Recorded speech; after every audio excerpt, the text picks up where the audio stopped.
Fusion micro finance, जिसको fusion finance के नाम से भी जानते हैं, कंपनी ने अपने क्वार्टर टू के नंबर को डिस्क्लोज कर दिया है। तो चलिए देखते हैं क्या है क्वार्टर टू के नंबर्स के अंदर, क्योंकि बेसिकली मैं आपको बता दूं 14 तारीख को ही कंपनी के नंबर को आने थे, लेकिन यहाँ पे देखें तो कंपनी की तरफ से 15 तारीख को शाम के 8 बजे कंपनी की तरफ से रिजल्ट डिस्क्लोज किया गया है।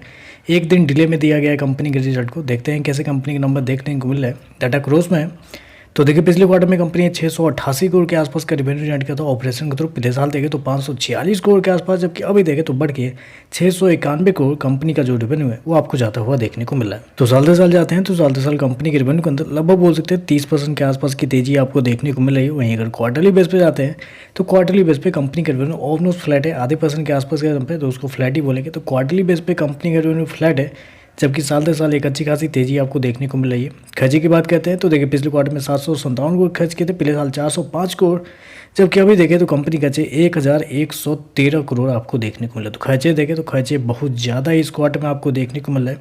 और बेसिकली वो जो गया है कंपनी के जो मेन खर्च जो इस क्वार्टर में आपको लगते हुए देखने को मिले वो है कंपनी के इम्पेयरमेंट ऑन फाइनेंशियल इंस्ट्रूमेंट। यहाँ पे अगर आप देखते हैं तो इस क्वार्टर में कंपनी को 694 करोड़ का नुकसान हुआ है, जबकि पिछले क्वार्टर में 348 करोड़, आप पिछले साल देखें तो मात्र 76 करोड़ के आसपास। तो यहाँ पे देखें तो ये जो खर्चे हैं कंपनी के, ये इतने ज़्यादा होते हुए देखने को मिल रहा है। जितना कंपनी का रेवेन्यू है उतना कंपनी का इम्पेयरमेंट ऑन फाइनेंशियल इंस्ट्रूमेंट देखने को मिला है, क्योंकि कंपनी ने खर्च कितना किया है 694 करोड़ और कंपनी का ऑपरेशनल रेवेन्यू कितना है 691 करोड़। तो मतलब जितना कंपनी रेवेन्यू जनरेट करी है उससे ज़्यादा कंपनी के ये जो खर्चे हैं आपको देखने को मिल रहा है, जिसकी वजह से कंपनी जो है इस क्वार्टर में एक अच्छे खासे लॉस में आपको जाती हुई देखने को मिलेगी। चलिए कंपनी का प्रॉफिट लॉस क्या निकलता है वो देखते हैं। तो देखिए पिछले क्वार्टर में 35 करोड़ के घाटे में थी, पिछले साल 125 करोड़ का प्रॉफिट था, जबकि अभी देखें तो 305 करोड़ के घाटे में आपको जाते हुए देखने को मिले। तो आप कह सकते हैं साल दर साल कंपनी मुनाफे से घाटे में आपको जाते हुए देखने को मिले। जबकि क्वार्टरली बेस पे जाते हैं तो क्वार्टरली बेस पे भी कंपनी के मतलब कंपनी का जो लॉस है लगभग बोल सकते हैं 9 गुना आपको बढ़ता हुआ देखने को। तो कंपनी के जो नंबर्स है रेवेन्यू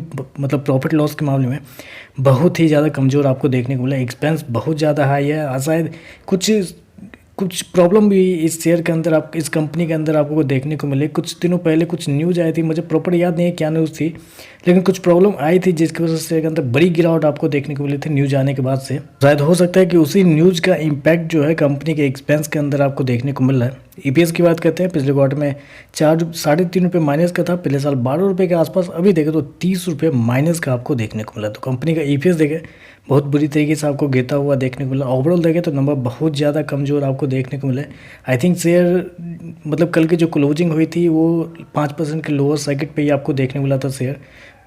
हो सकता है कि 2-4 दिन और आपको 5% का जो लोअर सर्किट है वो कंटिन्यू आपको रहता हुआ देखने को मिल सकता है।